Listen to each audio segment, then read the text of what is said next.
Taste is not only about the blend of the flavors, but also the blend of your favorite foods. Hi everyone and welcome back to one more video of All Light Food, and today I'm going to make the fish biryani. So let's get started. I will start by cutting the boneless fish into small pieces. Here I have taken the tilapia fish, but you can use any freshwater fish in the boneless form. Cut them into small bite-sized pieces and put them in a bowl. For the first marination, add salt to taste, 1 teaspoon of turmeric powder, 2 teaspoons of red chili powder, and 1 tablespoon of lemon juice to keep that tangy taste. Quick mix and let it to sit for 15 to 30 minutes to absorb all the flavors.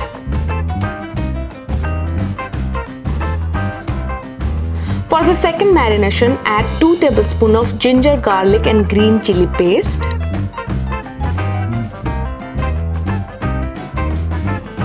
Next, 2 tablespoons of cornstarch and 3 to 4 tablespoons of white flour or all-purpose flour. These two are going to give a nice coating on the fish.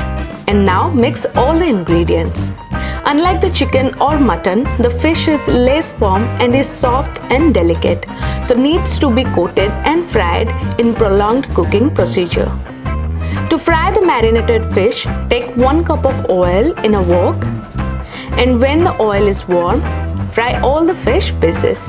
Frying the fish will ensure that it won't break into pieces when cooked with the rice while making the biryani.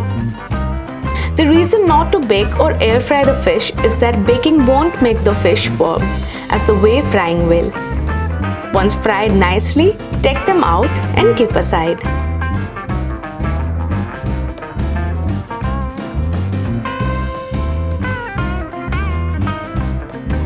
To make the fish curry for the biryani, take 2 tablespoons of oil in the wok, add 2 tablespoons of finely chopped garlic, saute for a few seconds, and then add 2 tablespoons of ginger and green chili paste. Saute and let it to cook till the raw smell is gone.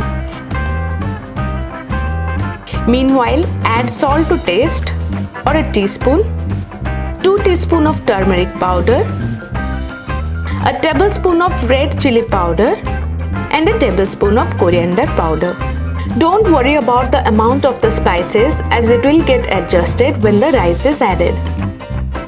Next, add 1 tablespoon of ground biryani spices, the homemade one or the packed one, whichever you prefer. Now give it a quick mix.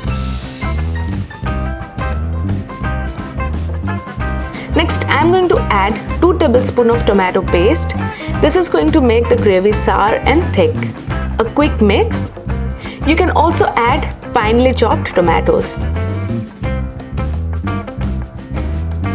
And now I am going to add a little bit of water to bring down the temperature of the wok, and finally add 2/3 cup of yogurt or the curd. And stir it with all other spices.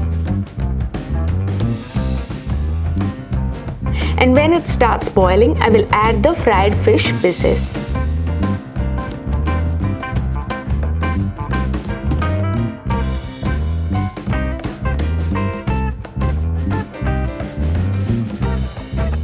A final stir, turn off the stove and keep it aside.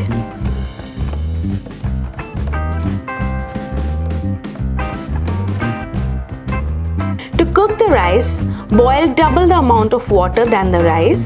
Add salt to taste. Here for 2 cups of rice, I am adding 2 teaspoons of salt. Next, add all the whole biryani spices in the water and 2 tablespoons of oil to avoid the sticking of the rice. To know how to cook biryani rice perfectly, you can check the link given in the description box. So here I have taken 2 cups of basmati rice, washed and drained. Now I am going to add this straight into the boiling water. While the rice is boiling, I am going to take out the big whole spices from the top of the saucepan. You can just let them there or use a muslin cloth to tie the spices. Once the rice is cooked 60 to 70%, take them out into a colander so that the excess water is strained out. Finally, in a big container, add rice in the base, Spread it all around. Next, add the fish curry on the top of it.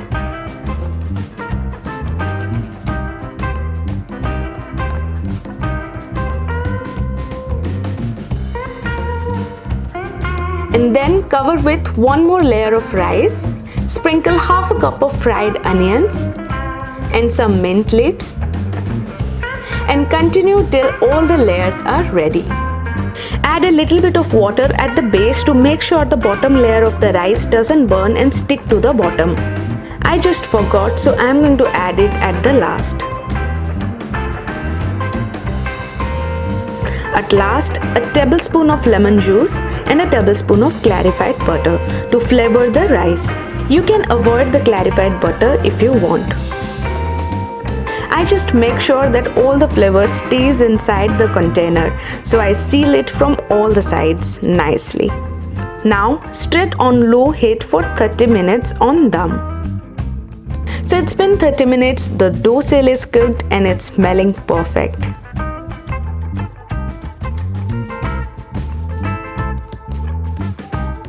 This is looking perfect. Just take it out on a plate and serve hot. And to enjoy the biryani, you can make your favorite raita, kachumber or a simple bowl of sour curd. All the recipe details and food goodies are given in the description box. Please do give it a look. Thank you so much for watching the video. I'm sure you enjoyed the recipe. I'll see you soon in one more video. Till then, goodbye, take care and stay healthy.